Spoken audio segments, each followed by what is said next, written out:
आज एक बहुत अच्छा टॉपिक है ना। हम लोग पिछले क्लास में क्या पढ़ रहे थे? भारत में राष्ट्रवाद है ना। उसके बाद देखिए गांधी युग के बाद आज हम लोग पढ़ेंगे असहयोग आंदोलन। क्या पढ़ेंगे? असहयोग आंदोलन। असहयोग आंदोलन की पृष्ठभूमि।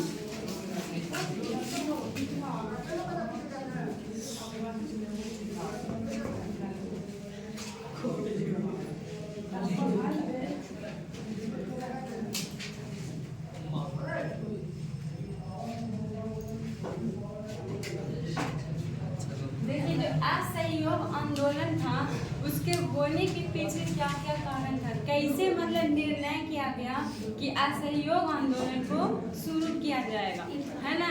ये जो है महात्मा गांधी के द्वारा असहयोग आंदोलन चलाया गया था। तो असहयोग आंदोलन चलने के पीछे, शुरू होने के पीछे बहुत सा रीजन था। इसका फर्स्ट रीजन था रॉलेट एक्ट।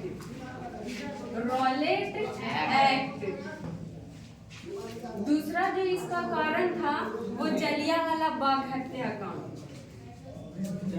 जलियांवाला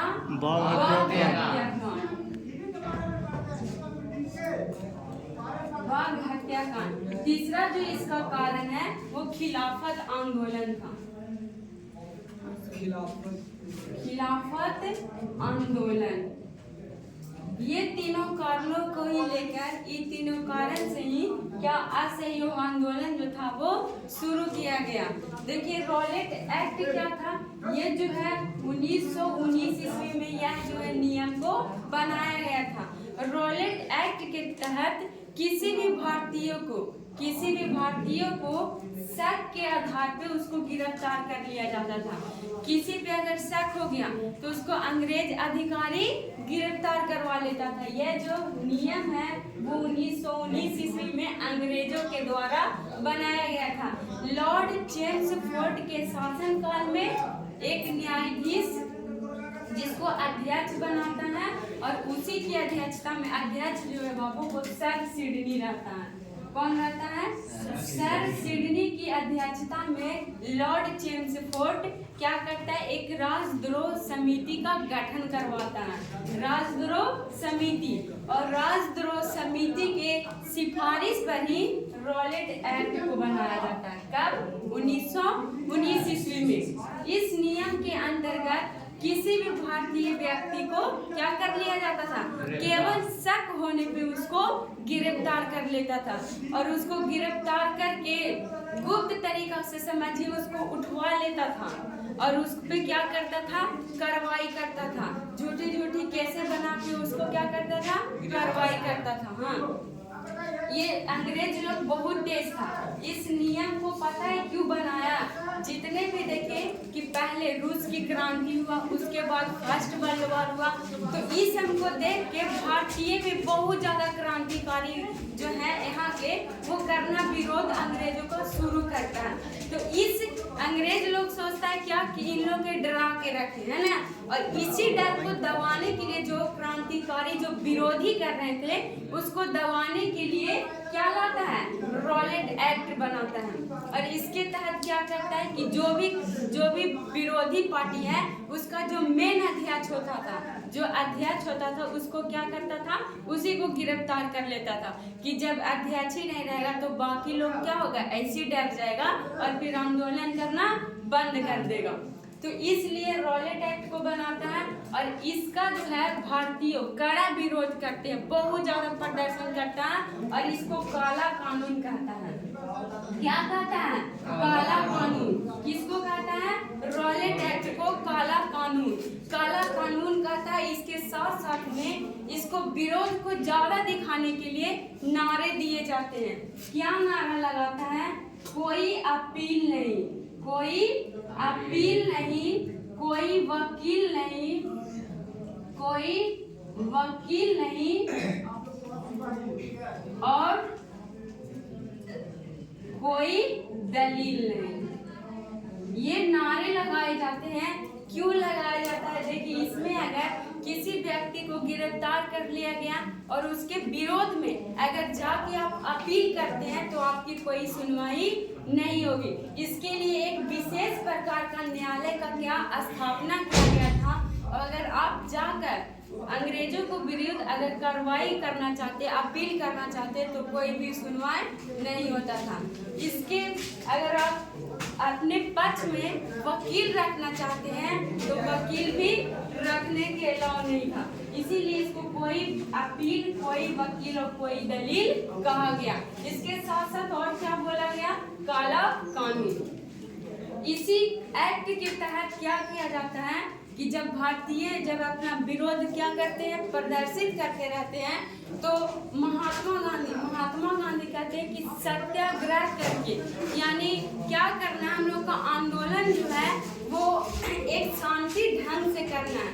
तो महात्मा गांधी के कहने पे 6 अप्रैल को, कितना को, 6 अप्रैल को पंजाब हो गया, दिल्ली हो गया, अमृतसर हो गया और जालंधर, इस जगहों पे क्या किया जा रहा था, प्रदर्शन किया जा रहा था अंग्रेज के विरुद्ध, है ना।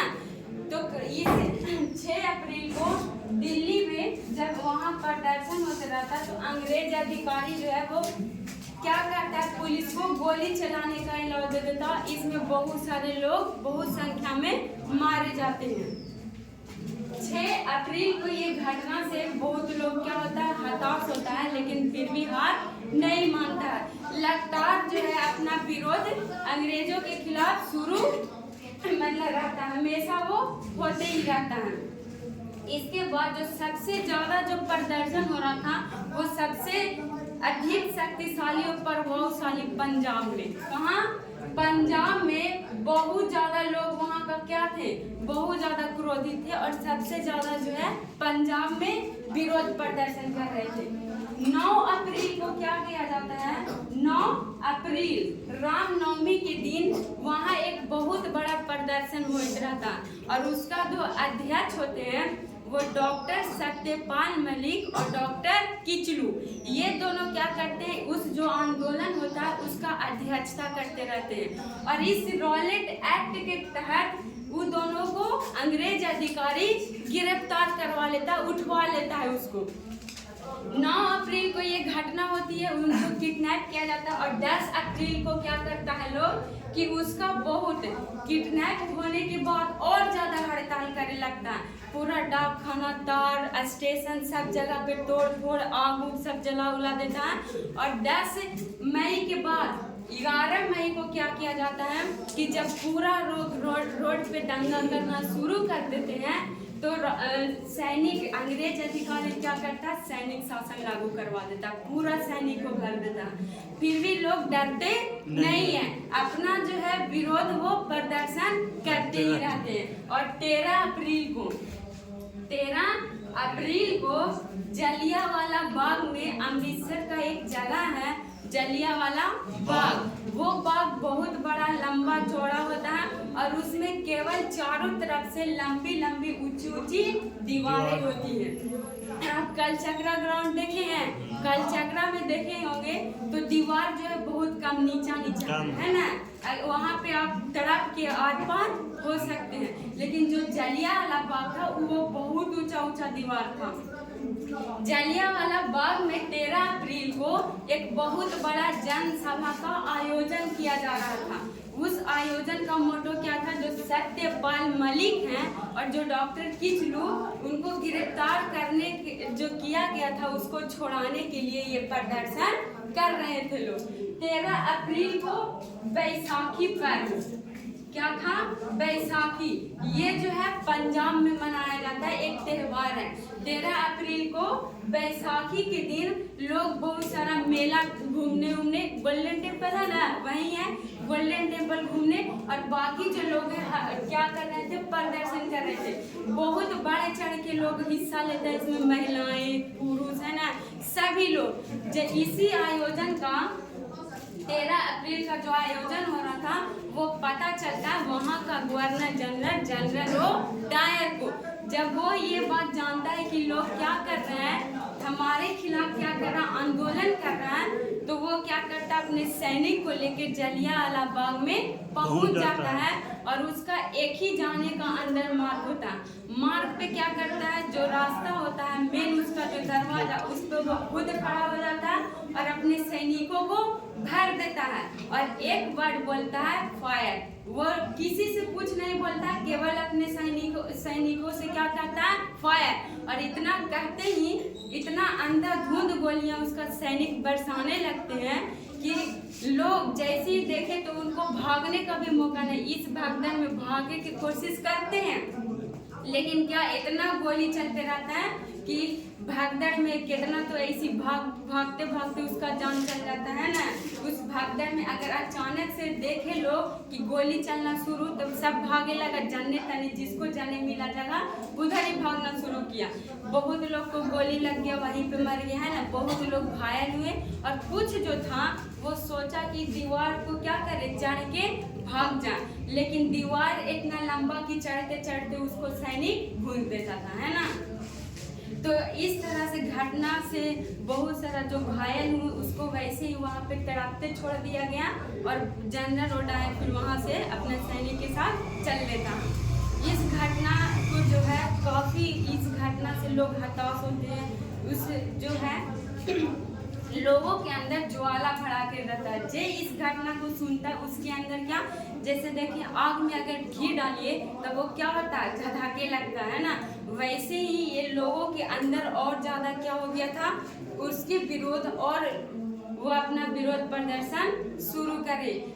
इसी जो है इस घटना से हताश होकर महात्मा गांधी 1920 ईस्वी में महात्मा गांधी क्या करते हैं, इनको पहले हम बताए थे आपको कि जब ये जाते हैं साउथ अफ्रीका और वहाँ पे एम्बुलेंस सहायता करते हैं, तो अंग्रेज अधिकारी इनको कैसर-ए-हिंद की उपाधि देता है ना। और यही ये क्या करते हैं कि कैसर-ए-हिंद की उपाधि 1920 ईस्वी में उसको लौटा देते हैं। बोलते हैं कि हम कैसर-ए-हिंद की उपाधि क्या कर रहे हैं, लौटा रहे हैं। और इनके साथ साथ रविंद्रनाथ ठाकुर क्या करते हैं कि सर नाइट की उपाधि वो त्याग देते हैं, वो भी क्या करते हैं, त्याग देते हैं। इसके बाद जो है इस घटना की जांच के लिए एक आयोग का गठन किया जाता है। जो भी यहाँ का कांग्रेस के जो नेता थे सभी, वो क्या करते हैं, एक समिति का गठन करता है इसके जांच के लिए। तो इसको गलत बताया जाता है और इसके साथ ही अंग्रेज अधिकारी भी एक समिति बनाते हैं इसकी जांच के लिए, हंटर समिति। ये हंटर समिति क्यों इसका निर्माण किया जाता है, तो जलियांवाला बाग हत्याकांड हुआ उसकी जांच के लिए किया जाता है। तो ये थी जलियांवाला बाग की कहानी। बाकी हम आगे भी कहानी बताएंगे, वो अगले नेक्स्ट वीडियो में। Thank you.